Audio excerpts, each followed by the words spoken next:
Grocery stores are another example of what I would call a hybrid revenue stream. Now, the challenge with a grocery store, now mortgage companies and insurance companies have a contractual relationship with the client.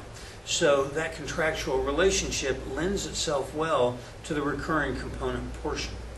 But grocery stores have a psychologically recurring component, and that is people tend to use the same grocery store for long periods of time because of the convenience and the familiarity they have with the store.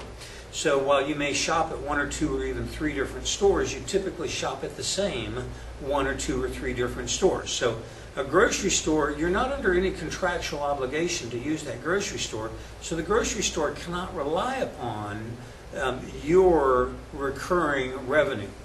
But because of that familiarity and the psychological aspects that come along with it, the grocery store can typically rely upon a certain level of repeat business, and of course we all have to eat on a daily basis. So another good example of a hybrid model would be a petroleum company, gas company. Again, just like the grocery store, you're not under any obligation to purchase your gas at the same filling stations, but you tend to do so because of the psychological component of familiarity. It's in a known spot, it's along the path, you get used to looking at the pricing and you stop in.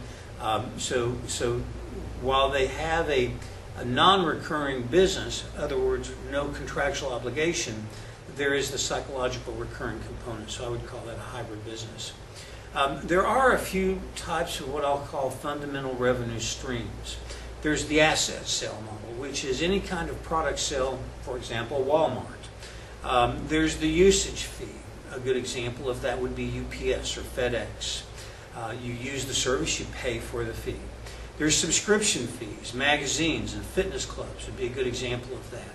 Then you have lending, leasing, and renting programs like car leases and that sort of thing. So even apartment leases would be an example of a recurring revenue stream based upon a leasing fee.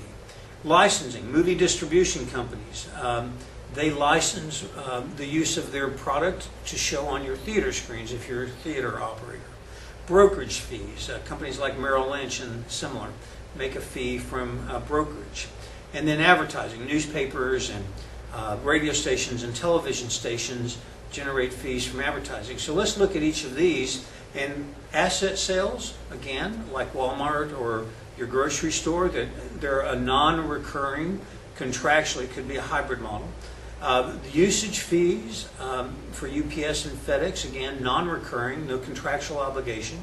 Subscription fees and lending licensing fees are recurring, and then or lending and leasing fees are recurring, and then licensing fees and brokerage fees and advertising fees are hybrid models. And of course, you could make an argument for things like the asset fee of something along the lines of a grocery store also being a hybrid model. So there's really a lot of different nuances and variations in the revenue model component that you need to address when you're doing your business plan. You need to fully describe whether you have a recurring, non-recurring, hybrid, and fundamentally what type of revenue system stream are you dealing with. Okay, in terms of the other major business model components, you have, first we'll talk about the customer profile.